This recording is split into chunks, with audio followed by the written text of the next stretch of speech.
My name is Bonnie Wheeler, and I was 12 years old when my parents decided I wasn't worth keeping. They never used words like abandoned or discarded. They preferred language that sounded practical, responsible, almost kind, if you didn't look too closely. She's just not as capable. She doesn't have her sister's mind. We've done everything we can. My twin sister Emily was proof, according to them, that they hadn't failed as parents. Emily was brilliant, naturally gifted. Teachers adored her. Relatives bragged about her like she was a prize on display. My parents' faces would light up whenever her name was mentioned. Straight A's came easily to her. Academic awards followed her home. She was the smart one, the reliable one, the daughter they were proud of. And then there was me. I tried harder than anyone ever noticed. I stayed up late rereading textbooks until the words blurred. I practiced problems over and over until my hands cramped. I asked questions. Too many, apparently. Each time I struggled, I could feel their patience thinning. Your sister understood this weeks ago. Why can't you focus like Emily? You're wasting everyone's time. Every comparison carved something out of me. It wasn't just that I was failing. It was that my failures embarrassed them. The pressure didn't motivate me. It crushed me. My grades slipped further, not because I didn't care, but because I cared too much. Anxiety sat heavy in my chest. Fear followed me into every classroom, and the more scared I became, the worse I performed. At home, it only got uglier. Dinner conversations turned into performance reviews. My mistakes were dissected in front of my sister. My parents spoke about me as if I weren't sitting right there. One night, after my father laughed and said I was dead weight, something inside me finally broke. I ran. I didn't take shoes. I didn't take a jacket. I just ran until my lungs burned and my legs gave out. I hid behind a closed grocery store, shaking, convinced that disappearing would hurt less than staying. The police found me an hour later. When they brought me home, I expected yelling, punishment, something emotional at least. Instead, my parents looked relieved. I sat on the couch wrapped in a blanket, waiting for comfort that never came. My parents stood across from me, whispering like they were discussing groceries. That was the moment they decided to send me away. You'll go live with your uncle, my mother said calmly. He's in the countryside, my father added, like it was a solution. I begged. I promised to improve. I promised I'd try harder, study longer, be better, whatever better meant to them. They didn't listen. You've already let us down enough, my mother said. Maybe being away will force you to fix yourself, my father agreed. Emily wasn't allowed to come with me, not even for the drive. I remember standing in the doorway with my bag, watching my sister cry silently, knowing she wanted to stop it, but also knowing she couldn't. She was already learning what I was just beginning to understand. Love in our family came with conditions. I cried for weeks after I left. I called my parents every day. They never answered. And somewhere between the unanswered calls and the quiet countryside nights, the truth settled in. They didn't send me away to help me grow. They sent me away because they'd already given up on me. The countryside was quiet in a way I wasn't used to. No shouting through walls. No sighs of disappointment drifting down the hallway. No comparisons hanging in the air, like a sentence waiting to be finished. My uncle's house sat at the edge of a long gravel road, surrounded by fields that seemed to stretch forever. When we arrived, my aunt stepped out onto the porch before the car even stopped, wiping her hands on her apron like she'd been waiting all day. She hugged me first. Not stiffly, not politely. She pulled me in like I belonged there. You must be exhausted, she said softly. Come inside. We made your favorite. No one had ever remembered my favorite before. That first night, I slept for almost 12 hours straight. No nightmares. No knot in my chest telling me I'd failed again. Just sleep. The next morning, my uncle sat across from me at breakfast and asked a question that changed everything. What do you want to do today, Bonnie? I stared at him, confused. I didn't know how to answer that. At home, everything had been scheduled around Emily's needs, Emily's studies, Emily's future. I existed in the leftover spaces. I don't know, I admitted. That's okay, he said with a small smile. You'll figure it out. No pressure, no expectations, just time. I kept calling my parents at first, every afternoon, every night. Sometimes I'd leave messages. Sometimes I'd hang up before the ringing stopped, afraid of hearing their voices, or worse, afraid of not hearing them at all. They never called back. My aunt never commented on it. She never said they should be ashamed or you deserve better. She just sat with me when I cried and passed me tissues without asking questions I wasn't ready to answer. School was different here. Smaller classes, kinder teachers. When I struggled, they didn't roll their eyes or sigh in disappointment. They explained things again, and again, and again, if they had to. For the first time, struggling didn't feel like a moral failure. I stopped failing. I wasn't suddenly brilliant. I didn't become a prodigy overnight. But I passed. I improved. And that felt like a miracle. The real change, though, came outside the classroom. My parents had always forbidden sports. Distractions, they called them. Plays and clubs were a waste of time. Friends were unnecessary. My uncle laughed when I told him that. "You're a kid," he said. "Go be one." So I joined a school play. I tried soccer. I went to birthday parties. I learned how to laugh without checking to see if it annoyed anyone. At night, after my aunt thought I was asleep, I'd sneak phone calls with Emily. We talked in whispers like we were plotting something illegal. She told me about her classes, about how my parents bragged about her constantly. She hated it, she said. She missed me. "I don't like it here without you," she whispered once. "It's not the same." Those calls saved me. They reminded me that I wasn't crazy, that what happened to me was wrong, even if no one said it out loud. When I turned 18, I stopped calling my parents entirely. By then, they hadn't reached out in years anyway. The distance no longer hurt. It just was. A fact. Like the weather. Like gravity. College came next. I stayed close to my uncle and aunt, commuting instead of moving far away. I worked part-time. I struggled sometimes. But when I failed a test, no one told me I was worthless. When I succeeded, someone actually celebrated. That's where I met Daniel. He sat next to me in an overcrowded lecture hall, scribbling notes furiously while muttering under his breath about caffeine dependency. He made me laugh when I was nervous. He listened when I talked about my past, really listened, without trying to fix it or minimize it. We started as friends. Then late-night study sessions turned into dinners. Dinners turned into something real. He never asked why my parents weren't around. He just noticed. After graduation, we got married. Small ceremony. My uncle walked me down the aisle. My aunt cried the entire time. Emily was my maid of honor, her smile bright and proud. When our son was born last month, the first person I called was my aunt. "You did it," she said through tears. "You built something beautiful." We lived close. We visited often. We were happy. And for 10 years, my parents knew nothing about any of it, until Emily called me last week. "Bonnie," she said carefully, "they're planning to visit you." My stomach dropped. I'd known this day would come eventually. I just hadn't expected it to feel like this. Less fear, more anger. Less grief, more resolve. "They messaged me," she continued. "No apology, just regret, or something like it." I thanked her for the warning and sat in silence after the call ended. I didn't know what they wanted, but I knew one thing for sure. They weren't walking into my life the same way they'd left it. I didn't answer my parents right away. Their message sat unopened for almost a full day, like a weight pressing against my chest. Emily had forwarded it to me with a simple note. "I wanted you to know before they showed up unannounced." That alone told me how little they'd changed. When I finally opened the message, my disappointment came fast and sharp. No apology, no acknowledgement of what they'd done, just vague regret wrapped in entitlement. "We've been thinking a lot lately. We miss you. We'd like to visit and meet our grandchild." That was it. Not "we're sorry we sent you away." Not "we failed you." Not even "we hurt you." Just an expectation that time had softened everything. Daniel found me sitting at the kitchen table, staring at my phone like it might explode.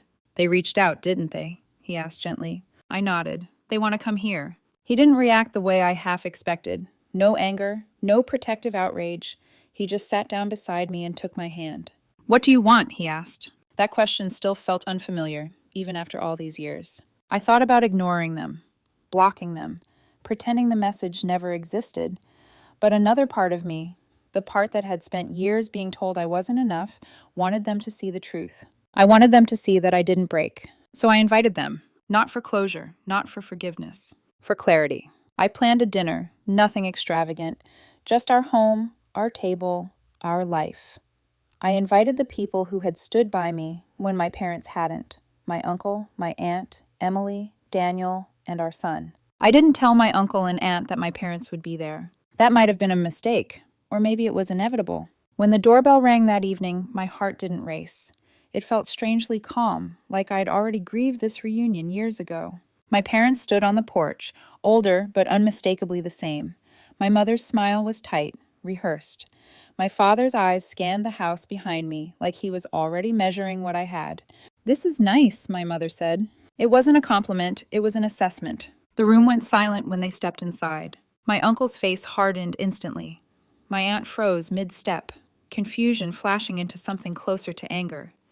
Emily stiffened beside me, already bracing for impact. No one hugged them. Dinner was tense from the start. Conversation stayed polite but shallow. My parents asked questions that felt performative.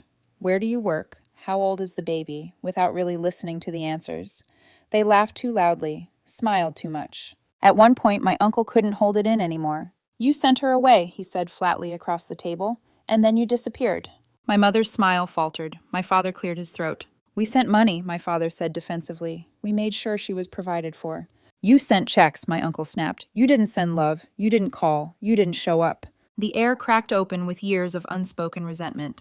They tried to justify it, claimed they thought distance would help, that I'd been difficult, that Emily needed more attention at the time. I said nothing. I waited. When dinner plates were cleared, I stood up with my glass raised. "I just want to say something," I began. My voice didn't shake. "I want to thank the people who raised me, who supported me when I struggled, who believed in me when I didn't believe in myself." I turned to my uncle and aunt, to Emily, to Daniel. "Thank you for being my family." I didn't look at my parents. Then I said the words I'd rehearsed in my head for years. "I'd like to introduce you," I said calmly, facing them now, "to my real family." My mother's face drained of color. She stood so abruptly, her chair scraped against the floor. "I can't do this," she whispered, before rushing out the door. The silence she left behind was unbearable. Afterward, no one knew what to say. My aunt finally spoke, carefully. "Bonnie, maybe that was too much." Daniel squeezed my hand. Emily looked torn. My uncle stared at the table, jaw clenched. For the first time since the invitation, doubt crept in. Had I gone too far? Or had I simply told the truth out loud? A week later, I apologized to my uncle and aunt for not warning them. They waved it off, said it was water under the bridge. But my parents? They didn't call. They didn't text. Instead, they did something I never saw coming. I found out about the post by accident. I was on maternity leave, running on broken sleep and cold coffee, scrolling aimlessly while my son napped on my chest. I hadn't checked social media in days, weeks maybe. My world had shrunk to feedings, laundry, and the quiet miracle of watching a tiny human breathe. Then my phone started buzzing. One message, then another, then 5 more. "Hey, are you okay? I just saw something weird on Facebook. Did you know your parents tagged you? And us?" My stomach dropped. I opened the app and there it was.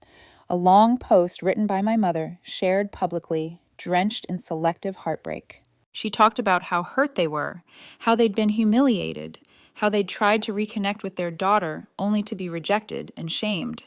There was no mention of sending me away at 12, no mention of years of silence, no apology. And then I saw the tags, my coworkers, Daniel's colleagues, people I worked with every day. My hands started shaking. They dragged my workplace into it. People who had no idea about my past. People who now saw a story where I was painted as cold, ungrateful, cruel. I felt exposed, violated, furious. Daniel came home to find me sitting at the kitchen table, the baby asleep beside me, my phone clenched so tightly my fingers hurt. "They went public," I said quietly. He read the post once, then again. "That's calculated," he said finally. "They're trying to force you to apologize." And he was right. They wanted to corner me, pressure me, shame me into submission the same way they had when I was a child. Except I wasn't 12 anymore. I took a breath and did something terrifying. I told the truth. I wrote my own post, not emotional, not explosive, just factual. I explained what happened when I was 12, being sent away, the years without contact, the lack of apology, the dinner, the post. I apologized to my coworkers for dragging them into something that should have stayed private. The response was immediate, supportive messages. Quiet apologies from people who'd believed my parents' version. A few coworkers told me they were disturbed. My parents had tracked down their accounts at all. That part unsettled me the most. They'd stalked my online presence, followed tags, dug until they found leverage. Emily called me that night. "They're out of control," she said. "I'm going over there tomorrow." Part of me wanted to stop her. Another part was relieved she was willing to say what I couldn't anymore. When she came back, her voice was tight. "They said they'll take the post down," she told me, "but only if you apologize." I didn't even hesitate. "No," she sighed. I figured. She told them exactly that. that I wasn't going to pretend I'd done something wrong, that if they didn't remove the post, I'd involve a lawyer. That tagging my coworkers crossed a line. They argued for nearly an hour. In the end, they caved. They took the post down, but not without one last attempt to hurt me. They said to tell you, Emily continued carefully, that they're cutting you out of their lives and their inheritance. I laughed. Not because it was funny, but because it was absurd. I don't care, I said honestly. I just wanted the post gone. Daniel and I were doing fine. Better than fine. We had built our life without their help, without their approval. Emily told them that too. Apparently that infuriated them even more. But it was over. The post was gone. The damage slowly faded. HR never contacted me. Work moved on. And for the first time in years, there was no loose end left hanging between us. Just distance and peace. The silence that followed was different from before. It wasn't heavy, it wasn't painful, it didn't feel like rejection. It felt like relief. For years, I'd lived with the idea that one day my parents would return, not changed, just older, and expect forgiveness simply because time had passed. I used to think I needed closure from them to move on. I was wrong. I didn't need anything from them anymore. After the post came down, people stopped asking questions. My coworkers moved on. The whispers faded. Life returned to its familiar rhythm of diapers, late-night feedings, and small moments of quiet joy. Daniel noticed the change in me before I did. "You seem lighter," he said one evening as we watched our son sleep. "I am," I admitted. "I think I finally stopped waiting." Emily came by a few days later. She looked tired but peaceful. "They're furious," she told me, "but it's done." I squeezed her hand. "Thank you for standing up for me." She smiled sadly. "I always wanted to. I just didn't know how until now." She stayed for dinner, laughing with Daniel, rocking my son gently like she'd been doing it her whole life. Watching her with him, I felt something settle deep inside me, a certainty. This was my family, not the one that demanded perfection, not the one that punished weakness, but the one that showed up again and again. My uncle and aunt visited that weekend. My aunt brought food we didn't need. My uncle held my son like he was made of glass. "You did good, kid," he said quietly. "You always did." I thought about the inheritance my parents had threatened to take away. The money, the house, the legacy they thought still had power over me. It didn't. I had everything I needed. A husband who listened, a sister who chose me, a child who would never doubt his worth, and a life built on love instead of fear. As my maternity leave slowly came to an end, I stopped thinking about what my parents might do next. If they reached out again someday, I'd handle it. If they didn't, that was fine too. Some endings don't come with reconciliation. Some endings come with freedom. And that was more than enough for me.